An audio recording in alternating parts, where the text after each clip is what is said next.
Spoštovane gledalke in gledalci, lepo pozdravljeni. Kaj si moremo? Človek je en velik revež na tej zemlji, tudi grešnik. Lahko z malimi, večjimi ali tudi težkimi grehi. Vendar pa nihče nima nobene pravice bližnjega na kakršen koli način zlorabljati. V takšnem primeru smo dolžni nuditi žrtvam zaščito, storilce pa ustrezno sankcionirati. Nedolgo nazaj je v Ljubljani bila predstavljena nova knjiga z naslovom Sledovi luči in teme, s podnaslovom Moja kalvarija v gibanju fokolarov, ki jo je napisala fokolarina z večnimi zaobljubami Dragica Čepar, ki je več desetletij članica gibanja. Kaj je doživljala in zakaj se je odločila za razkritje zlorab, ki jih je doživela, nam bo pričevala v tokratni oddaji. Gospa Čeparjeva, dobrodošli na programu Slovenske katoliške televizije po kar dolgem času. Lepo pozdravljam vas, gospod voditelj, lepo pozdravljam gledalce. Tudi jaz sem vesela, da sem se danes po tem lepem sončnem dnevu pripeljala v Maribor in snemala kar nekaj videov in jih pošiljala po svetu, kako lepo je v Sloveniji. Je to milost, da imamo tako lepe jesenske dneve, ne? Res je. Zelo lepo je zdaj potovati v ten čas. Vi ste znana Primorka iz vasice na Krasu, ki se imenuje Barka. Pred nekaj leti smo v vaši domači cerkvici svetega Kancijana pripravili posebno dokumentarno oddajo. Takrat je šlo za posebno akcijo obnove vašega svetišča, vzpodbujeno po pobožnosti čaščenja in posvetitve Jezusovemu in Marijinemu srcu. Ali in kako je ta obnova uspela? Ja, ta obnova je uspela na več načinov. Šele zdaj, ko gledam nazaj, vidim, kaj se je zgodilo po tej obnovi. To je bilo leta 18-19. Takrat sem jaz čisto slučajno našla v družinskem arhivu eno podobico, ker sem odkrila, da je bila Barka posvečena Marijinemu brezmadežnemu srcu leta 1943. In to me je nekako spodbudilo, da bi to posvetitev obnovili skupaj s svojimi vrstnicami, sošolkami, ko smo skupaj praznovali en visok jubilej. In dejansko takrat, kot boste videli ali pa ste že videli v moji knjigi, jaz sem namreč šla skozi težke preizkušnje in v trenutkih težkih preizkušenj sem se oklepala misli ali kakega svetnika ali papeža ali kakorkoli, da bi še to probala, da bom videla, če mi bo pomagala. No in takrat je papež Benedikt ravno govoril, kako pomembno je enkrat na leto vsaj obiskati cerkev svojega krstnega kamna. Rekel je, da on to redno prakticira in da se tam lahko prejmejo velike milosti. Zato sem se odločila in poromala na Barko, kjer je cerkvica mojega krstnega kamna. Šele včeraj, ko sem malo razmišljala na ta intervju, sem ugotovila, da se je pravzaprav tam, ob tem krstnem kamnu, če tako rečem, rodila zamisel, da napišem knjigo. Zanimivo. Ja, torej, to je bila ena stvar, ki sem jo komaj zdaj odkrila, ne? Drugače pa je bila tam ena konkretna pobuda, da smo začeli zbirati sredstva za obnovitev zvonika in smo ga tudi v 2 letih uspešno obnovili. In na nek način skušamo tudi vzdrževati vsaj enkrat na mesec zdaj v tej cerkvici molitev oziroma sveta maša, kar prej ni bilo mesečne svete maše. Tako da ja, mislim, da so sadovi mogoče ne taki, ki si jih mi želimo, ampak taki, ki si jih Bog zamisli. Tako da se obenem z obnovo svetišča obnavlja tudi duhovno življenje na Barki. Vsaj moje. Pa vaših sovaščanov nekdanjih. Ja, tudi, mislim, da ja. Posvetitev Jezusovemu in Marijinemu srcu vam je bila položena že v zibelko, kot ste omenili, da ste našli to podobico o posvetitvi vaše župnije. Pred davnimi časi torej je bila posvečena, tudi v vašem domu ste bili zelo verni. Kako se spominjate odnosa vaših staršev do vere in tudi verske vzgoje v vaši domači družini? No, zelo verni ravno nismo bili. Moja mama je bila verna, moj oče je bil malo bolj na drugi strani, ne, tako da recimo pri nas doma se ni molilo rožnega venca, kot mnogi rečejo, ne, da so ga doma molili, tako da sem jaz hodila moliti rožni venec k moji sestrični, ker so imeli staro mamo, ki je vodila molitev rožnega venca. Drugače pa, ne vem, nisem imela nobene zelo posebne verske vzgoje. Zelo me je zaznamovalo Fatimsko sporočilo, ki nam ga je župnik posredoval po prvem svetem obhajilu in nas takrat tudi povabil k obhajanju 5 zaporednih prvih sobot, kar tudi opisujem v svoji knjigi. Ali ste se tudi zato odločili za popolno podaritev svojega življenja kasneje z večnimi zaobljubami Bogu? Ja, jaz mislim, da se nisem jaz odločila. Pravijo, da take odločitve sprejema Bog. Ne? Se Jezus je rekel, niste vi mene izbrali, ampak sem jaz vas izbral.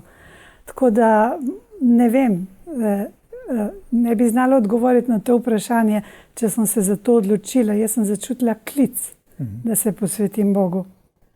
Mogoče so imeli nekatere moje sošolke bolj zgledno in versko življenje v družini, pa se niso odločile. To je skrivnost. Ne? S kakšnim namenom ste napisali to knjigo o svojih velikem delu grenkih izkušnjah v vašem gibanju fokolarov? Ja, namenov je tukaj več in več je bilo tudi spodbud. Že dolga leta so me mnogi spodbujali, naj vendarle zapišem svoje spomine.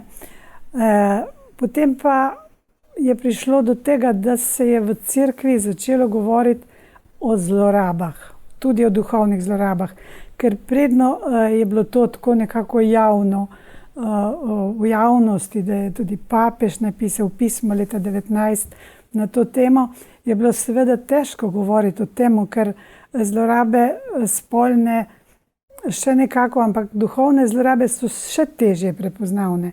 Težje je to opisati in boleče je to, da se tako na nek način razkriješ pred drugimi. Ne? Ena spodbuda je bila recimo od svetega kardinala Newmana. Ne? On je pravzaprav na nek način čutil odgovornost, da na lažne obtožbe odgovori, da se brani. On je rekel, jaz moram dokazati, kdo sem, da iz tega spoznajo, kdo nisem. In da se razblini pošast, ki straši okoli mene. Ja, ker na vsak način pravzaprav človek sebe hoče braniti. Ne? Vsak človek hoče na nek način sebe braniti. Mislim, da je dolžan braniti se lažnih obtožb, ne? Ker resnica vas bo osvobodila. Mene in druge.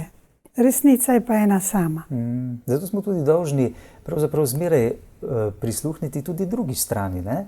Če nekje slišimo nekaj o nekom, če smo pošteni, se bomo tudi potrudili, da bomo slišali še drugo stran. Ali to res drži? Ne? Torej, tako je s to drugo stranjo. Ne? Včasih je tej drugi strani težko priti do besede. Se vam zdi, da ste težko prišli do besede? Ja, no, zdaj na starost sem prišla do besede. Ja. Dolgo ste čakali. Kako ste prišli v stik z gibanjem fokolarov in kaj vas je na začetkih pri njih najbolj navduševalo, da ste potem celo naredili večne zaobljube Bogu pri njih? Torej, mene je navduševalo, kot opisujem v knjigi, pač ta skupnost, občestvo, pripadnost, medsebojna ljubezen, moč skupne molitve. To, kar Jezus pravi, če dva soglasno nekaj prosita na zemlji, vas bo moj oče uslišal. Ne? In to soglasnost, to me je zelo nagovorilo, ne? Ker mi lahko molimo skupaj, pa nismo skupaj. Soglasnost, edinost? Ja, soglasnost, recimo, ne vem, recimo, če mi dva zdaj prosiva Svetega Duha za ta intervju, oba veva, kaj prosiva in se pridruživa prošnji drug drugega. Ne? Tako je ponavadi, da nekdo pove, kaj si želi in se drugi temu pridružijo. Ne? Tako jaz sem bila uslišana v tej soglasni prošnji na začetku, ko sem spoznala to duhovnost, in je bilo to zame kot ena potrditev tistega, kar ne zmorem sama, kar ne zmorem za svojo osebno molitvijo, zmorem v skupnosti. Ne? Na koncu koncev tudi v Medžugorju je Marija poudarila moč molitvenih skupin. In to sem jaz občutila v gibanju in to občutim še danes. Voditelji gibanj so zelo pomembne osebe, pravzaprav, kajti so od Boga postavljeni zato, da na pravi način, spodbujeni po Svetem Duhu, usmerjajo vse dogajanje v gibanju. Kako ste gledali na vašo duhovno mater in ustanoviteljico gibanja Kiaro Lubik, ki naj bi imela slovenske korenine, ne? Če dovolite, bi jaz odgovorila še na nekaj drugega, kar ste me prej vprašali, lahko. Izvolite. Ja. Recimo, rekli ste mi, kaj me je spodbudilo. Torej, pritegnilo me je to, kar sem rekla, ne? Spodbudilo pa me je to, da sem videla, da pričevati svoje izkušnje je dobro za druge. Je dobro za druge, ker se lahko nekdo najde v tvoji izkušnji, ne? Lahko v tej izkušnji prepozna, da tista globoka rana, ki mu jo je zloraba naredila, se da tudi ozdraviti, ne? In tisti velik občutek krivde, ker zlorabljeni nosijo v sebi včasih do smrti občutek krivde, ki na njih naložijo tisti, ki so jih zlorabili. To je krivda zlorabitelja, ki jo zlorabitelj preloži na ramena žrtve, ne? Recimo, to je meni pomagalo, kadar je išla knjiga leta 2021 Božja sekta, ne? In takrat sem jaz prepoznala preizkušnje mnogih mojih bratov in sester v gibanju fokularov, za katere nisem vedela, da so dali skozi zelo podobne izkušnje kot jaz, ne? Mene je to tako pretreslo, da jaz sem to knjigo, malo čudno se bo to slišalo mogoče, ampak jaz sem to knjigo v torbici nosila, ko sem šla k maši. Zato, da bi bila bliže oltarju, da bi to njihovo trpljenje položila na oltar, da bi prosila za ozdravljanje njihovih ran. Kajti mnogi od teh so tudi vero izgubili zaradi zlorabe, ki so jo doživeli. To je bil tudi en močen razlog, zakaj sem jaz to se odločila. Pa še en razlog, zakaj sem se odločila, je bil pa tudi ta, da bi pričevala, da nas Bog ne zapusti. Ker ena bivša fokularina je meni rekla, ko je ona doživljala zlorabo, če je Bog tako hudoben, kot so bili tile, ki so mene zlorabili, ga jaz ne potrebujem. In ona je izgubila vero in ona je zapustila cerkev, ne? In jaz bi rada povedala, da Bog ni hudoben. No, sedaj pa nam odgovorite torej na zastavljeno vprašanje, kakšno mesto je imela v gibanju ustanoviteljica Kiara Lubik, kako ste jo vi doživljali? Ja, torej Kiara Lubik je bila naša ustanoviteljica, je naša ustanoviteljica. Ona je, mislim, jaz jo nisem poznala, ko sem spoznala gibanje. Mene ni pritegnila toliko ona, kolikor me je pritegnilo to vzdušje medsebojne ljubezni, ne? Ko sem jo spoznala, ker sem tudi ljubila Marijo in so nam jo predstavili kot nekoga, ki predstavlja Marijo na zemlji, ne? Ki nas vodi po Marijini poti, ki je na nek način po nekem posebnem božjem razodetju Bog jo zato izbral, me je tudi to pritegnilo. Tako da nisem imela težav jo sprejeti v tej luči nekakšne posebne Marijine navzočnosti. Kako je potekala formacija v gibanju? Koliko časa traja, da ste vi potem prišli do večnih zaobljub? So tudi kakšne preproste zaobljube pred tem ali kako? Ja, torej formacija je trajala ponavadi 2 leti v mestecu Lopjano, blizu Firenc. Jaz sem bila tam 3 leta. Bila sem med najmlajšimi in sem nekako prosila, da bi ostala še 1 leto, ker se mi je zdelo, da takrat je bil pač v Jugoslaviji komunizem in to je bilo tako malo specifično in so mi potem dali, da ostanem še 1 leto tam. Torej, v šoli formacije je mene navdušilo čisto vse. Mislim, tam je bilo tako, kot da živimo v nekem oblačku, ne? Zunaj sveta, ločeni od sveta, ločeni od svoje družine. Meni je bilo lepo. Najbolj me je tam zaznamovala pravzaprav posvetitev Mariji po Grignonem v Fortskem. Tam nam je voditeljica te šole, nas je pripravljala in smo se posvetili. In takrat sem tudi začela vsak dan moliti rožni venec, kot je nekako v programu te posvetitve. Ne. Tako da, če se česa spominja iz časa formacije, predvsem te posvetitve Mariji, ki nas je še bolj povezala, močno povezala v to edinost med nami.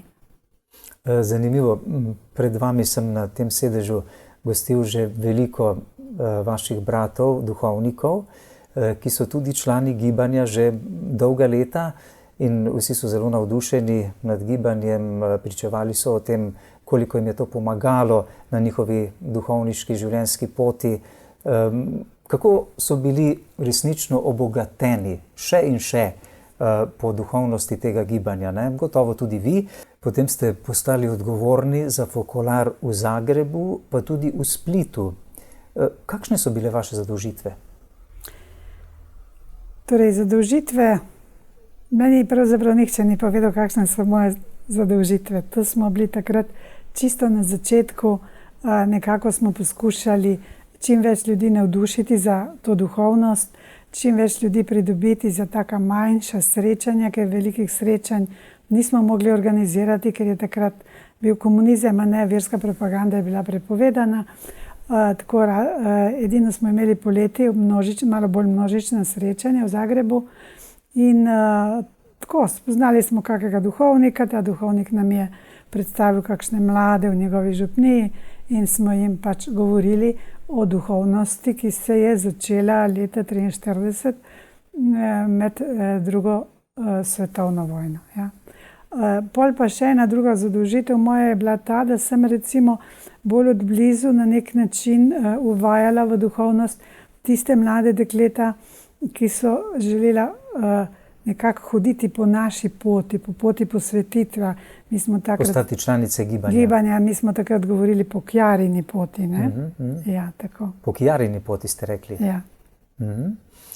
Kot odgovorna za Fokolar v Splitu, oziroma odgovorno vas je vrhovno vodstvo gibanja poslalo tudi kot opazovalko v bližnje Medžugorje.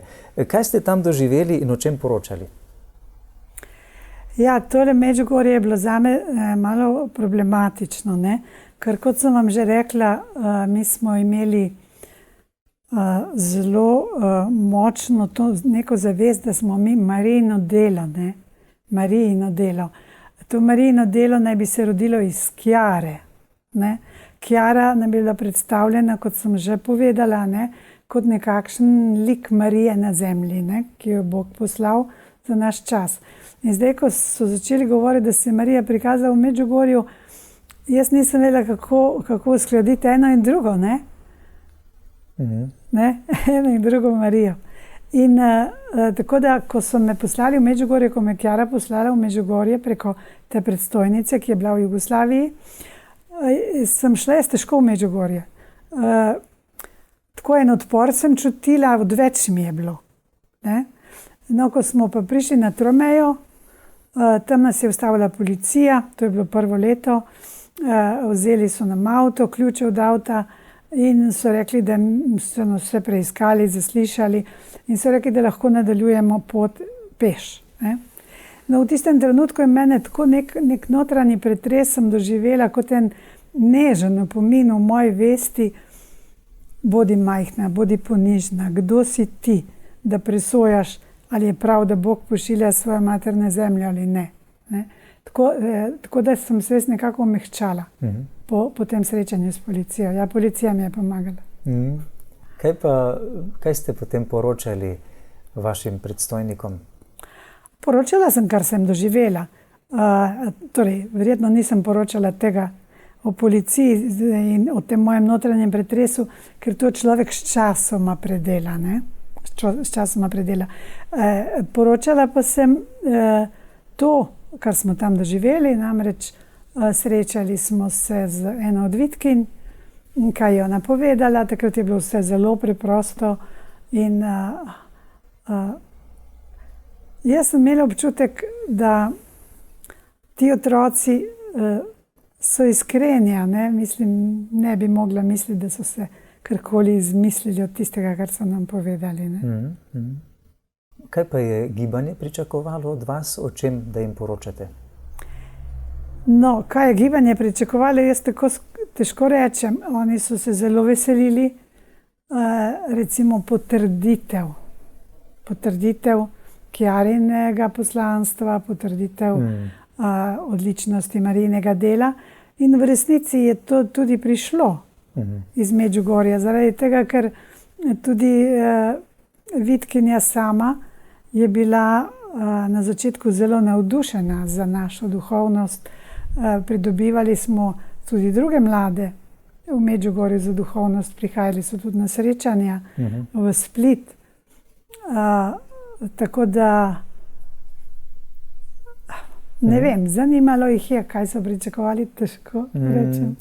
Ko sem zelo natančno prebral vaše delo, vašo knjigo Sledovi luči in teme, poročate tudi o svojem drugem spreobrnjenju v tistem času. Kaj ste želeli s tem povedati? Ja, to se je zgodilo čez nekaj let, to je bilo leta 1985, ne? Jaz sem takrat doživela en notranji klic k odpovedi avtoritarizma. Namreč v Marijinem delu, kot jaz dokazujem tudi z dokumenti v knjigi, je bil ta piramidalni sistem. Ne? Nekako, recimo, ne vem, kako bi rekla, zelo je bilo poudarjeno to, ne obsojaj. Ne? Ne obsojaj, karkoli bi tudi predstojniki napačno naredili, ali kaj? V kakšnem smislu? Ne obsojaj, zlasti predstojnikov ne obsojaj. Ne? Tako da dejansko, kar so predstojniki rekli, tako je bilo, to je bila Božja volja in tu ni bilo debate. Tudi debata se nikoli ni odprla okrog tega, kar so predstojniki rekli. Ne? Ste imeli kdaj občutek, da niso prav odločali? Tudi sama nisem prav odločala, zato ker sem tudi jaz se naučila tako izvajati avtoriteto. Ne? In takrat sem jaz v Medžugorju začutila, da to ni prav. Jaz sem v Medžugorju začutila klic k spreobrnenju sebe same, ne drugih. Ne? In to je bilo zelo močno. Zelo močno, ne, da na tak način življenja avtoritete ni bil bogoljub, da edinost mora biti posledica ljubezni, svobode, nikakor ne prisile, kar sicer je podobna komunistični edinosti. Ne? Tudi ponižnosti. Ne? Ja, tako da jaz sem takrat pač to jasno razumela, zelo jasno razumela in sem bila obupana, ker sem videla kot v filmu vse, kar sem narobe naredila. Ne? Ampak hkrati pa sem doživela tudi to lažbo, kmalu za tem opominom, naj ne bom žalostna, ker sedaj lahko živim drugače. Ne? Če ti veš, da je nekaj narobe in potem veš, kako je prav, lahko se odločiš, da živiš pravilno. Ne da opravičuješ svoje napake, ampak rečeš, to je bilo narobe, od zdaj bom tako živela. Ne? Jaz mislim, da je bila to ena milost. Ne? Tako da sem jaz se vrnila v skupnost in prosila odpuščanja v skupnosti in tudi člane širše skupnosti. Ne? Je bilo pa to ni bilo sprejeto od mojih odgovornih. Ko sem jim to povedala, so mi rekli, da so to moje fantazije in na nek način tudi v Vatikan so me obtožili medžugorskega fanatizma. Ko ste se navdušili za Medžugorje? In tukaj, ne vem, če zato, ker sem se navdušila, ali zato, ker sem doživela to spreobrnenje, odpoved avtoritarizmu. In s tem tudi verjetno o tem potem govorili, ne? Povedala sem, mi smo si morali. Taka je bila vzgoja, da vse poveš. Mi nismo imeli spovednika. Kar ste doživljali, ne? Spovednika smo imeli, pa nismo mi mogli njemu govoriti, kaj smo doživeli. To smo povedali svojim predstojnikom. Ne? Tako da njim to ni bilo všeč. Ne? jaz sem kasneje razumela, mogoče šele pred par leti, ne, da je to bilo pravzaprav, to ni ta avtoritarizem, lahko je meni moj karakter malo pomagal k temu, ampak ta avtoritarizem ni zrastel na mojem zelniku. Ne. To je bil vgrajen v sistem gibanja. Ne. Ker če jaz ne bi bila ustvarjena, oblikovana po njihovi podobi in sličnosti, oni meni ne bi zaupali odgovornosti. Ne. Tako da, ko sem jaz rekla, da to ni v redu, to ni bilo nekako sprejeto, bila sem moteča in takrat se je začela moja kalvarija. Ja. Kolikokrat ste bili v osebnem stiku in pogovoru z ustanoviteljico gibanja Kiaro Lubik? Koliko je bila dostopna in vedno tudi na voljo članom gibanja? No, Kiara ni bila vedno na voljo članom gibanja, oziroma sploh ni bila na voljo za osebne pogovore članom gibanja. Jaz mislim, da sem edina, vsaj od tistih fokularin, ki jih jaz poznam, ki sem imela osebni pogovor z njo. Pa ne zaradi mene, ampak zaradi Medžugorja. Ne? Sem jaz prišla do pogovora z njo, ne? Ker je ona želela z mano se pogovoriti o Medžugorju.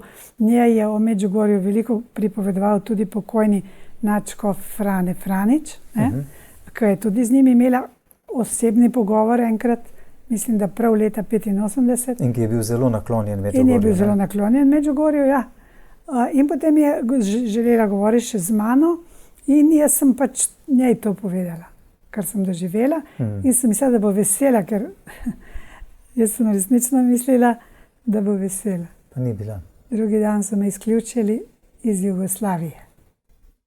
Mimogrede, naj omenim, v Medžugorju sem pred tolikimi leti govoril tudi s tem škofom, ki ga omenjate, nadškof dr. Frane Franič, ki je bil naklonjen Medžugorju. Ne? On je bil predavatelj mistike na Teološki fakulteti, mislim, da v Splitu, in mi je dejal, veste, to, kar Marija govori tukaj v Medžugorju, to je resnična Božja beseda. Je rekel, razumem duhovnike, da mnogi zavračajo Medžugorje, kajti, je rekel, nimajo pojma o mistiki. Dobesedno to mi je rekel. Ne? Tako da sem bil res presenečen. Je rekel, jaz pa vem, kaj je Božja beseda. Tako da, ko govoriva o vaši predstojnici, glavni voditeljici gibanja, za njo teče tudi postopek, da se je začel postopek za njeno beatifikacijo. Ne? Kako vi gledate na to v luči vseh teh tudi težav, ki so bile v gibanju? Kako vi danes gledate na ustanoviteljico gibanja? Bi lahko bila ona več naredila, da se vse to, kar ste prej omenili, tudi knjigo Božja sekta, kjer so vaši predhodniki popisali zlorabe v gibanju fokularov, bi lahko ona kot vrhovna voditeljica in ustanoviteljica gibanja posegala, da se to ne bi dogajalo? Je to mogoče? Veste kaj, zloraba je prav v temu, ne, da ti ščitiš zlorabitelja. Ne vem, če ste slišali za štokholmski sindrom. Jaz nisem mogla verjeti, da pred 2 letoma, da je Kiara to meni naredila. Tako da jaz vam težko odgovorim na to vprašanje. Jaz sem skozi mislila, in to tudi recimo, če berete Zadnjo družino, gospod Marjan Pogačnik piše, kaj je duhovna zloraba. Ne? In tam notri jasno pove tudi pater Mikuš, ne? Pri duhovni zlorabi je prizadeto tisto, kar je v človeku najbolj sveto. Prizadeti je njegov odnos s presežnim. In če te zlorabi oseba, ki ti je veliko pomenila, ki ti je pomenila veliko avtoriteto, veliko vrednoto, ti rečeš nemogoče. To mi ni ona naredila. To je nekdo drug naredil. To ni ona naredila. Ne? Tako da jaz sem celo življenje verjela proti, bi lahko rekla, vsem dokazom. V resnici jaz sem skozi prosila, naj mi dokažejo, zakaj so me postavili na cesto, zakaj so me izključili brez postopka, brez argumentov. Ne? In so skozi nekaj mutili, se reče po hrvaško, ne? Mešali meglo, kako bi rekla po slovensko. Tako da jaz sem rekla, pa kaj, sigurno ona ni vedela, ker niso mi pa dali nekega dokumenta, da bi ona to podpisala, ne? Ker ona takrat, ko sem jaz govorila z njo, je rekla, naslednje jutro bova nadaljevale pogovor. In jaz sem do njene smrti verjela, da bova nadaljevale pogovor. Pa ga nisem. Ne? Recimo, tako da... Torej, sama se ni zavzela potem za vas, da bi vas iskala, denimo? Jaz sem jo iskala in pisala in obljubljali so mi, da me bo sprejela. Mislim, to je bila taka manipulacija, da je meni minilo življenje. No, vi ste tudi večkrat prevajali za Slovence, ki govorijo hrvaško, ste napisali na raznih vaših mednarodnih srečanjih gibanja, ne? Kakšen je bil odnos Chiare do nacionalnosti, koliko je v resnici spoštovala različne narodnosti, ki so bile navzoče v vašem gibanju? Veste, kako je? Sej Chiara je lepo govorila, politično korektno, ne? Če je papež dal neko izjavo, je ona potrdila, da ona tudi tako misli, ne? Dejansko je pa Chiara, kako bi rekla, ne? Ideal je bil kot nekaj nadnacionalnega. Ideal se pravi duhovnost Marijinega dela, ne? Nacionalnost je premalo, ne? Govorili so človek svet, ne?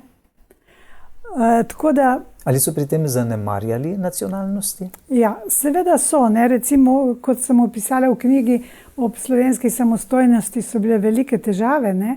Ker do slovenskega naroda, do slovenskega jezika so voditelji, italijanski voditelji zlasti, ki so bili pri nas, imeli fašističen odnos, ne? Zaničevali so Slovence, zaničevali so recimo naše želje, da bi peli slovenske pesmi, da bi imeli slovenske prevode, ne? In da bi bili samostojni tudi? In da bi bili samostojni tudi, ne? Seveda. Ko je bil ta proces za samostojnost, seveda ne na široko, ampak tisti najbolj interni so bili pod pritiskom, naj ne bi podprli samostojnosti, ne? Razdružitve Jugoslavije. Ja, naj ne bi tega podprli, ker, ne vem, edinost, ja, komunistična edinost, mislim tako, ne, na silo, ne?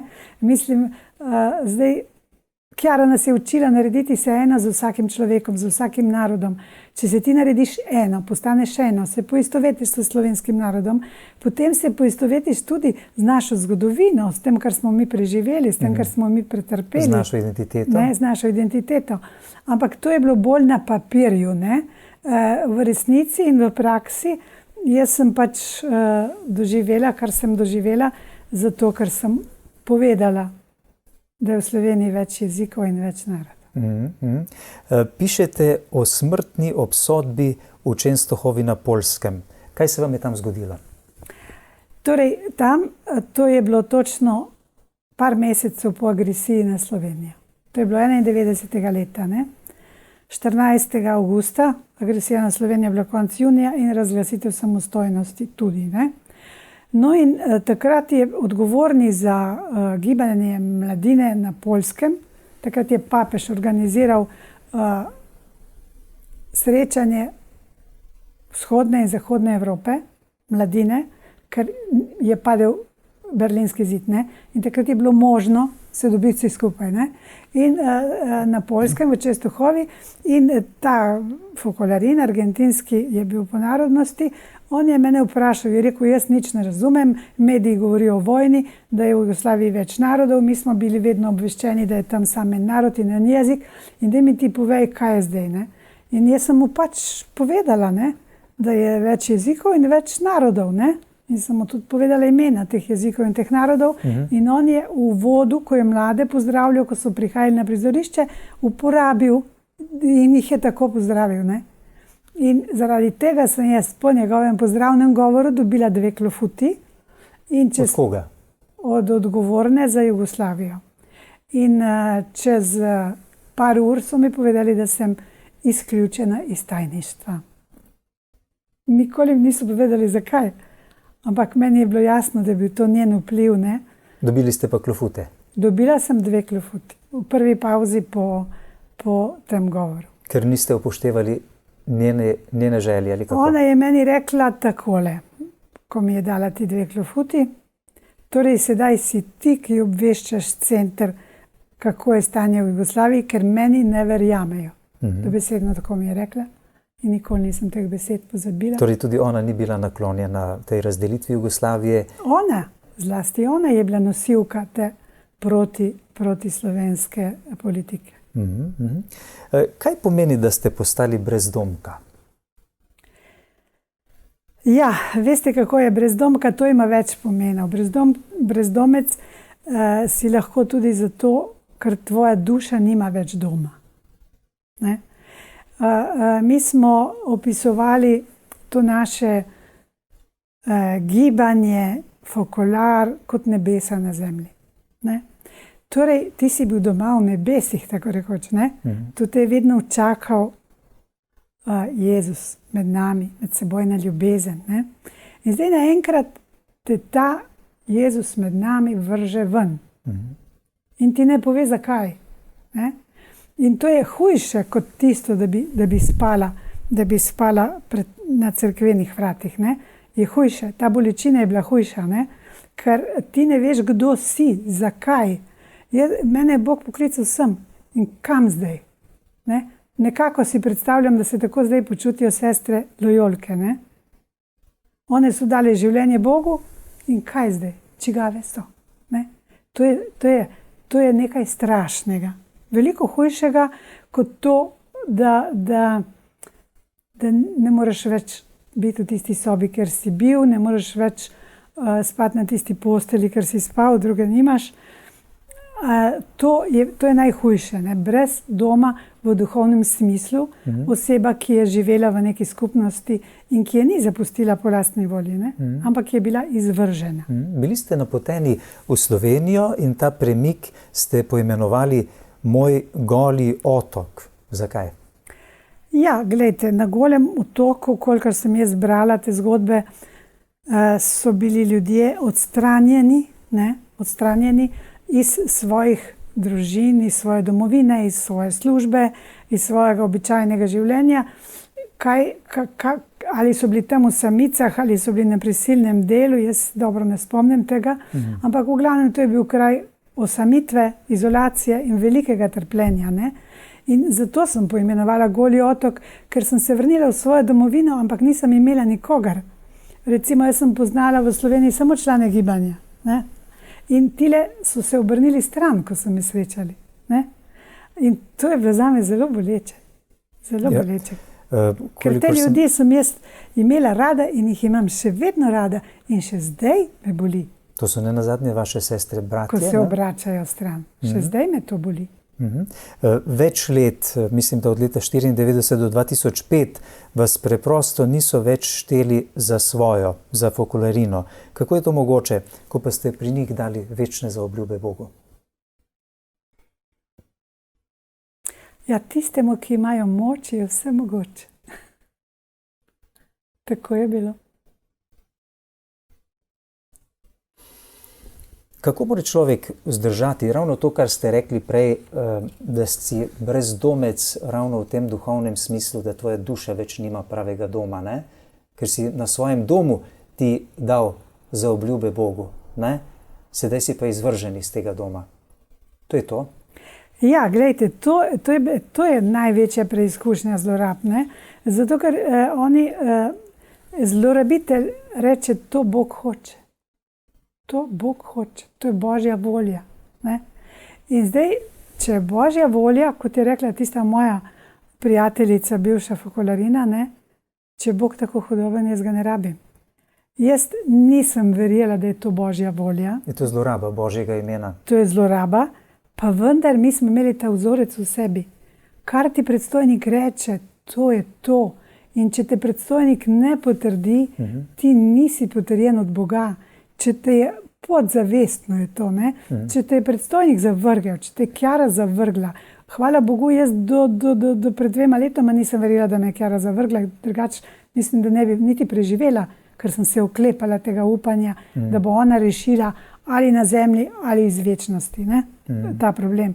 Ampak to, da si zavržen od Boga, se ne upaš obračati se na Boga. Se ne upaš obračati se na Boga, ker ga nisi vreden, ker te ne posluša, ker je on na strani tistih, ki so te izvrgli. To so peklenske muke, to je tudi Načko Franič rekel, ne? To relativno lahko je prenašati trpljenje in preganjanje od sovražnikov cerkve. Ampak prenašati ga od tvojih bratov in sester, od tistih, ki jih ti ljubiš, to so peklenske muke, to je največja preizkušnja vere. In nekateri dejansko na tej preizkušnji padejo. Jaz sem, hvala Bogu in Marijini pri prošnji obdržala vero, ohranila vero, ne? Ampak tukaj je najhujša stvar, ne? Ja. V teh letih, ko ste pač bili odslovljeni iz gibanja na tak način, ste bili zelo dejavni pri prizadevanjih za posvetitev Jezusovemu in Marijinemu srcu v cerkvi na Slovenskem. Prve pobude so prišle s Kureščka, po sporočilih, ki jih je od Marije prejemal oče Špelič. Bili ste mnogo let zelo dejavni kot tajnica odbora za posvetitev Jezusovemu in Marijinemu srcu, ki je s podporo Slovenske škofovske konference deloval pod vodstvom takratnega opata dr. Antona Nadraha v samostanu v Stični na Dolenjskem.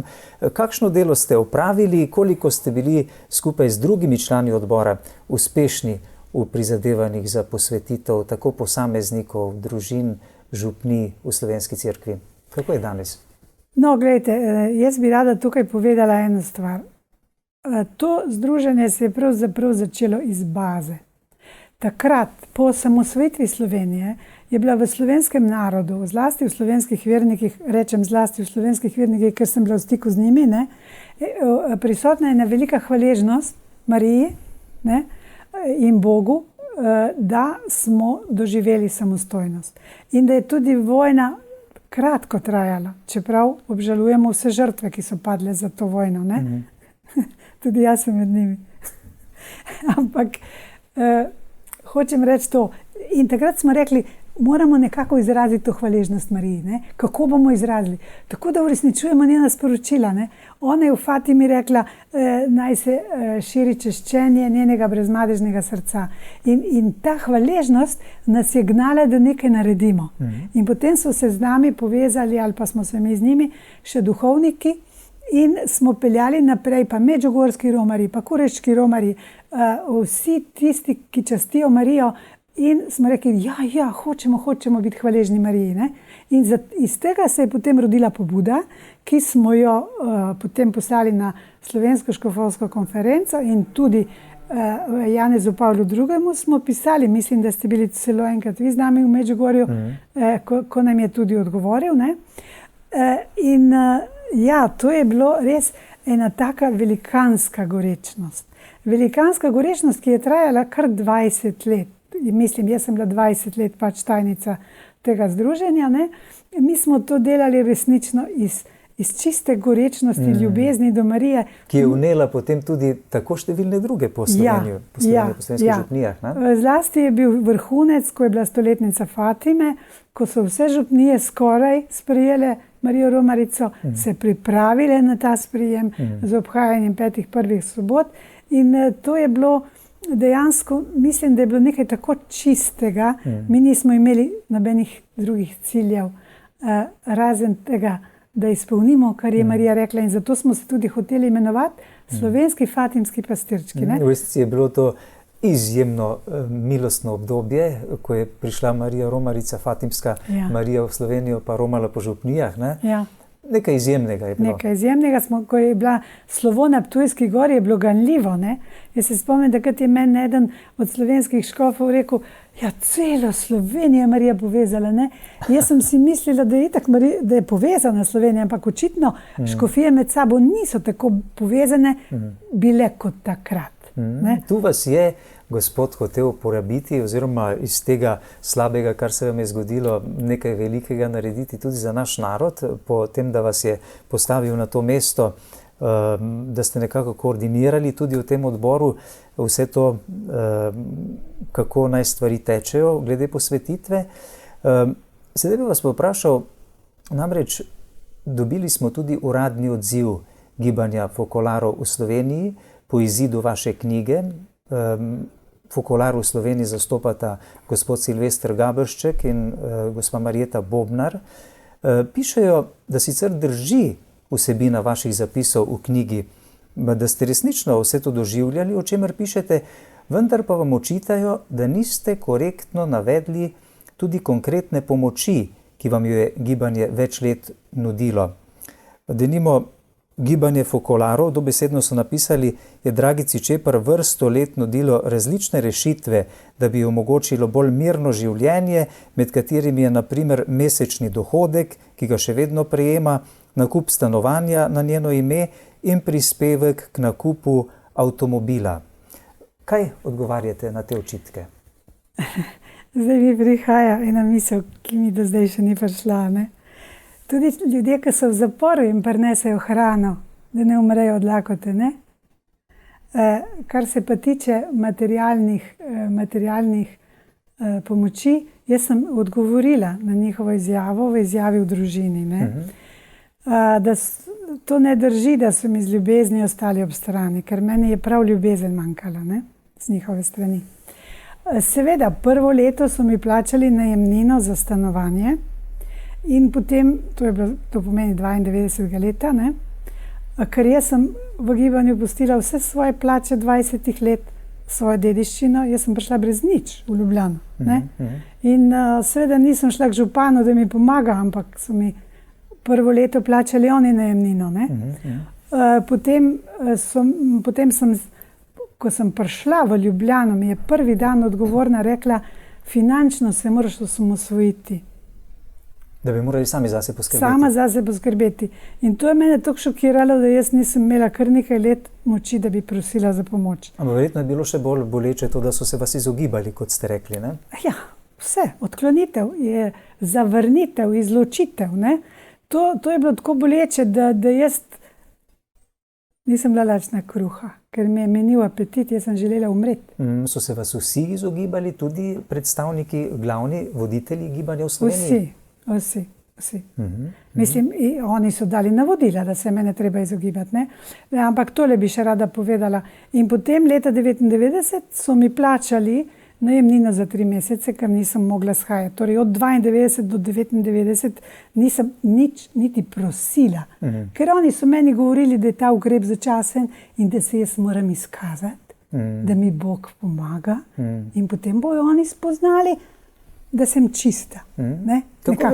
Kako veste, da so dajali predstojniki navodila podrejenim, da naj se vas izogibajo? Tu vam namreč očitajo tudi, da pišete v knjigi o domnevah in namerah drugih in da posplošujete in neargumentirano sklepate. Sicer niso navedli nič konkretnega, kar vam očitajo, kar tudi mene čudi, ampak vseeno, kaj pravite na to? Bom povedala do konca, kar se tiče finančne pomoči. Povedala sem, prvo leto so mi plačali najemnino, 3 mesece 99. leta. Potem pravijo, da so mi kupili stanovanje. Jaz nisem zahtevala, da mi kupijo stanovanje. Oni bi me lahko vzeli v eno od svojih hiš, mi dali možnost, da tam živim, ne? Ampak oni so takrat, ker so bili napovedani protesti, ko bo Kjara prišla na Škofijo, če ne bojo rešili mojega problema, so mi takrat zagotovili denar za eno majhno stanovanje, ne pa za prenovo, ne pa za opremo. In potem so rekli, naj napišem izjavo, da nikoli več ne bom nič zahtevala od njih. Torej, oni pravijo redno mesečno rento. Redno mesečno rento so mi začeli dajati šele po letu 2005, ko jim je Vatikan to naložil, ne pa iz svoje iniciative. Ker če bi mi svoje iniciative to naredili, ne bi rekli 99. naj podpišem, da ne bom nič več zahtevala, ne? Tako da to se malo trči med seboj, ne? Ali to pomeni, če bi podpisali to izjavo, da bi potem morali zase poskrbeti v materialnem smislu ali kako? Tako so oni rekli, jaz tega nisem podpisala, ne? Želeli so, da podpišete? Želeli so, da podpišem, ker so oni mislili, takrat ti nisi več Focolarina, mi se te želimo rešiti, ne? Ker pa je pol Vatikan rekel, Vrhovno sodišče v Vatikanu reklo, potrdilo moj status posvečene Focolarine in polne pravne članice in jim je naložilo, da mi dajo pomoč, oziroma Vatikan jo je imenoval zaslužena pokojnina, ker sem dala vse gibanju. So potem to naredili, pa tudi s tem vsako leto se kaj zgodi, da ne prejmem, pa jih moram klicati in tako naprej. Torej ste morali iskati pravico na Vrhovnem sodišču? Sem morala iskati pravico in se zelo boriti za to. To je ena stvar. Kar pa zadeva tisto, kar ne argumentirajo, to pa ne bom komentirala, naj argumentirajo. Kakšen je sicer odziv in odnos gibanja na vašo knjigo? Ali vam je znano, če so člani gibanja prebrali to knjigo, da bi bili seznanjeni z zlorabami, ki ste jih vi doživljali? Jaz imam zelo lepe odzive na to knjigo, skoraj za še eno knjigo. Ampak ne od članov gibanja. Člani gibanja so se odločili, da knjige ne bodo brali večinoma, razen tisti, ki so po uradni dolžnosti jo prebrali, da so lahko potem dali izjavo, pa tudi oni pravijo, da so jo zelo težko brali. Drugi pa pravijo, da si ne želijo umazati duše s tem. Čudno. Čudno. Zelo čudno. Zakaj so vam po dogodkih, ki ste jih predstavili, prepovedali udeležbo na mednarodnih srečanjih gibanja? Po dogodkih, ki sem jih predstavila? To, kar ste doživeli, vse tudi... Ne, to so mi na začetku že prepovedali. Že na začetku? Oni so meni prepovedali torej takrat, leta 1994, ko naj bi jaz po njihovem ne bila več Fokularina, so mi prepovedali, ja. Tudi ko sem se udeležila srečanja, so me izgnali iz dvorane v Zagrebu in v Rimu, potem, ko je recimo Vatikan me priznal za polnopravno članico, sem se udeležila. Težko sem to dosegla, srečanje v Rimu, vendar je bila propaganda proti meni že tako močna, da se nisem dobro počutila. Koliko časa so trajali ti procesi? Najprej vem, da ste se pritožili na Papeški svet za laike, potem pa na Vrhovno sodišče apostolske signature v Vatikanu. Torej, meni je pravzaprav svetoval to, en moj pokojni izpovednik je skoraj 100 let umrl na Brezjah, lani. Njemu so namreč na začetku, ko sem se vrnila v Slovenijo, prepovedali, da me sprejme v svojo spovednico. Je to mogoče? To mi je sam povedal. In mi je povedal tudi imena, kdo je me to naredil. No, se vidi, da je on potem v svoji spovednici slišal še toliko drugih zgodb, da me je potem poiskal in mi je svetoval, da naredim pritožbo na Vatikan. Torej, dikasterij za laike, takrat se je imenoval Papeški svet za laike, ni sprejel moje pritožbe, ker je rekel, da sem čakala 9 let, da to pomeni, da sem ukrepanje sprejela svojih odgovornih, ampak oni so mi 9 let obljubljali, da bo Kjara čim utegne prebrala moje pismo. In jaz sem jim verjela. No, potem sem pa jaz še na Vrhovno sodišče, tudi mnogi so se zavzeli zame, bodi si cerkvene avtoritete, bodi si nadškof Franič, kot nadškof Šuštar, kot nekateri drugi duhovniki iz Slovenije. Mislim, da je tudi to pomagalo, ker so dali svoje pričevanja meni v prid. So vas podpirali pri tem? So me podpirali, ker oni so na nek način skušali me predstaviti tudi škofu Šuštarju kot neprištevno osebo, da tako sklicujoč se na enega psihologa, psihoanalitika, kateremu so me oni v Rimu prisilno poslali. Tako da jaz sem pol njega poiskala, on tudi zdaj živi v Zagrebu, on je meni napisal izjavo, ki se ne ujema za njihovo trditvijo. V glavnem, težke stvari so bile, ja. Kot Goljot. Ste imeli takšen občutek samo, da so vas hoteli imeti za neprištevno? Ja, pa kakšen občutek bi imeli vi? 88. leta me pošljejo k psihologu.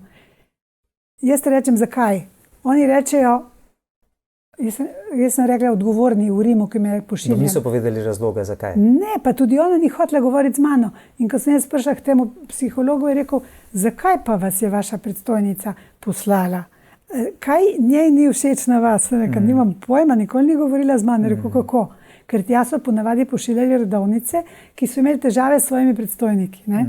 Ampak jaz nisem imela težav z mojimi predstojniki. Zato, ker moji predstojniki meni niso mogli očitati tisto, zaradi česar so me preganjali. Tako da sploh ni prišlo do konflikta. Lažje me je bilo vreči na cesto brez argumentov. Zakaj niste spregovorili že prej? Zakaj je naenkrat v zadnjih letih toliko razkritij o takšnih in drugačnih zlorabah v cerkvi in cerkvenih gibanjih? No, saj sem že na začetku povedala, pač zdaj se o tem govori. Ne? Če bi jaz pred leti hotela o tem spregovoriti, verjetno me tudi vaša televizija ne bi gostila. Ne? Ni bila tema. Povezani ste z mednarodno skupino zlorabljenih v gibanju fokolarov. Kaj nam lahko poveste še o doživetjih vaših bratov in sester v gibanju, ki tudi poročajo o zlorabah? Kakšne zlorabe so oni doživeli? No, gledajte, recimo glede teh bivših fokolarinov, mogoče meni oporekajo moji predstojniki v Sloveniji, da se jaz družim z njimi oziroma da se jaz uvrščam med njih. Jaz nisem bivša fokolarina in sem bivša fokolarina, ker že 30 let nimam stikov z skupnostjo v Sloveniji. Jaz sem na predstavitvi prvič srečala slovensko odgovornost za Slovenijo. Torej, po temu se vidi, da nimamo nobenih stikov. Biti prijatelj z bivšimi, pa sej to je vendar naš ideal. Vedno so nam govorili ljubiti vse. Ljubiti vse. Oni trdijo, da imajo dialog z vernimi, z nevernimi, z muslimani, s pravoslavnimi člani, polnopravni člani gibanja so evangeličani, polnopravni člani gibanja so ateisti. In zdaj jaz naj ne bi imela stikov z mojimi brati in sestrami. Kaj pa pravite na to? Prostite, tako so zapisali sedaj v uradni izjavi. Predsedstvo gibanja je pred kratkim izrazilo razumevanje in jo prosilo, torej vas, odpuščanja za vse, kar je težkega doživela v gibanju in iskalo primerno rešitev, da bi postala del skupnosti fokolarov na način, ki bi ji najbolj ustrezal. Zagotovilo je tudi, da ji bo tudi v prihodnje nudilo potrebno materialno pomoč in duhovno bližino. Ja, in kaj ne rečem na to? Kaj lahko rečete, da vam želijo pomagati na način, ki bi vam najbolj ustrezal? Pa pravite, da nimate stikov z njimi. Torej, komplicirano vprašanje. Ne vem, kakšen odgovor pričakujete. Najprej bi rada razložila to o bivših fokolarinih. Mislim, da bi oni morali vzpostaviti dialog z njimi, tako kot za neverniki. Mislim, da bi njim lahko veliko pomagal dialog s temi ljudmi, ki so toliko pretrpeli. Mislim, da bi jim zelo pomagal. Jaz imam stik z njimi in predsednica Margaret Karam ve za to in me podpira v tem, da imam jaz stik z njimi. Jaz tudi z nekaterimi od njih molim. Bodi si za gibanje, bodi si za te bivše fokolarine. Kar se tiče tega, da so me prosili odpuščanja. Glejte, lahko me tudi vi zdaj prosite odpuščanja v imenu cerkve na Slovenskem, ne vem zaradi česar. Ali pa v imenu slovenske države ali družbe ali ne vem koga. Ampak zakaj me ne bi prosil odpuščanja tisti, ki me je zlorabil? Zakaj ne bi bil sankcioniran tisti, ki me je zlorabil? Če še živi. Ja, recimo Slovenci pravijo, Rim te prosi odpuščanja. Ampak Slovenci so hodili od hiše do hiše govoriti, da naj se mene ljudje izogibajo, ker sem nevarna. Kje so ti ljudje zdaj? Zakaj hočejo, da mene Margaret in Jesus prosijo odpuščanja, ki nimajo veze z mojo zlorabo? Razumem. Ti ljudje, ki so tukaj v Sloveniji, ki so še živi, ki so to počeli, ti ljudje pa... Vas niso prosili odpuščanja? Niti ne vem, če se čutijo krivi, ker oni so izpolnjevali Božjo voljo. Ali ste lahko odpustili vsem, ki so vam povzročali zlo in krivice? Kakšno zadoščenje in popravo krivic pričakujete strani gibanja fokolarov? Kaj bi moralo storiti gibanje, da bi se vi pomirili in bi bili zadovoljni? No, gledajte, jaz mislim, da je to ena stvar, ki jo jaz iščem od začetka. Naj mi povejo, kdo je moj zlorabitelj.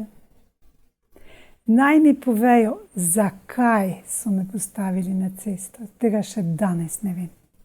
Oni so priznali Vatikanu, da so me narobe izključili, torej niso uporabili pravega postopka. Niso pa rekli, da me niso nameravali izključiti. Jaz bi rada vedela, zakaj me Kjara hotela 92. leta izključiti. Na to še nisem dobila odgovora. To je ena od zelo pomembnih stvari, ki jih želite izvedeti. Ja, seveda. Kaj še drugega? Nič. Na kakšen način, da še popravijo krivice, ki No, so se vam glejte, zgodile? recimo na teološki fakulteti je ta novinarka Federica Turn govorila, da so nekatere škofije šle v stečaj zaradi odškodnin, ki so jih morali izplačati žrtvam. Ne? To je eno poglavje tudi veliko še. Ne? Zdaj sem prav poslušala, da je bilo včeraj ena tiskovna konferenca v Vatikanu, ne? Da je tudi to en način zadoščenja, poprava krivic. Poprava moralne krivice, recimo, ne? Da ti odvzamejo dobro ime. Ne? Tega še niso naredili. Kaj meni pomaga, če oni meni pišejo osebno pismo, da sem jaz moralno neoporečna? To jaz vem, brez da mi oni pišejo.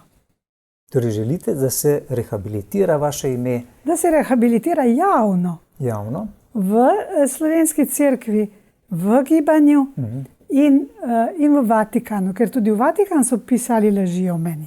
Nenazadnje vam to tudi pripada, glede na to, da je Vrhovno sodišče vatikansko spoznalo, da so napak ravnali, ne? Ja. In da ste vi vendarle še naprej polnopravna članica gibanja Focolare. Ja, ker še vedno mi niso očitali, kaj sem jaz zagrešila.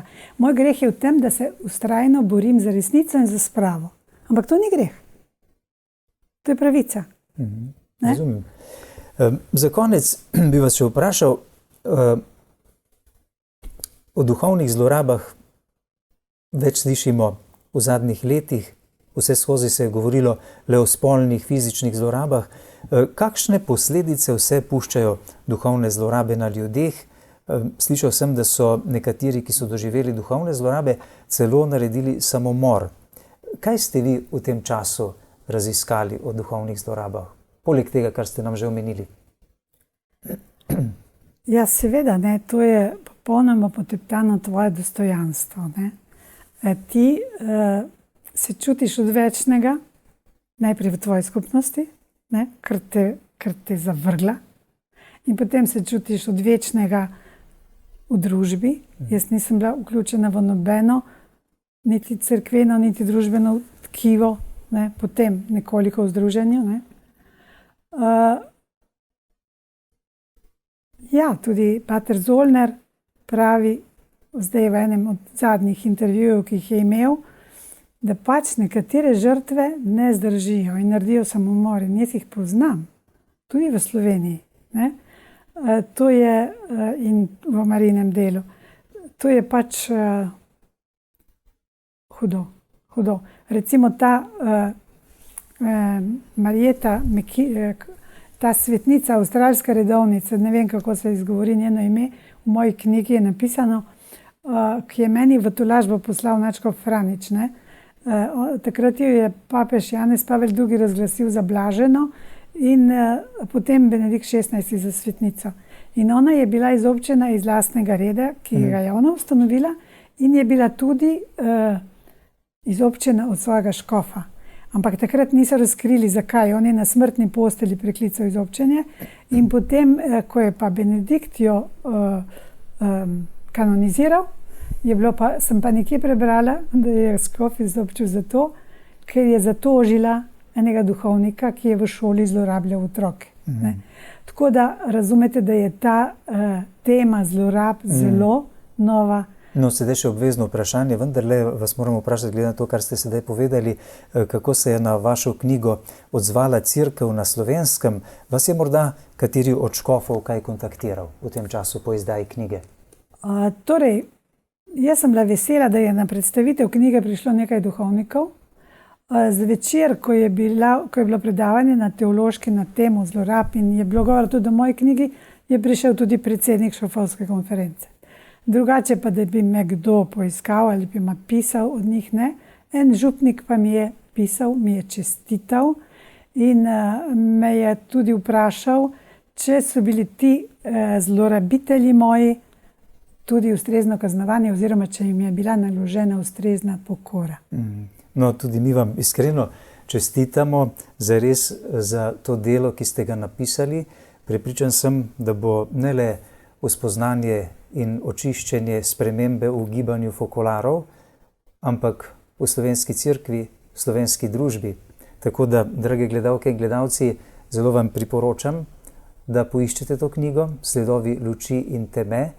Izdala jo je založba Iskreni v Ljubljani in tu boste našli zelo pomembno vsebino, ki je zelo aktualna za te čase. Iskrena hvala, da ste prišli v naš studio, hvala vam za vsa pojasnila in želimo, da bi čim prej dosegli to, kar želite, oziroma da bi našli pomiritev in resnično zadoščenje, ki ga potrebujete. Hvala tudi vam, hvala vsem gledalcem, tudi jaz mislim, da bomo vse to našli v nebesih, ampak naredimo, kar se da še na zemlji. Hvala lepa. Hvala tudi vam, dragi gledalke in gledalci, za pozornost.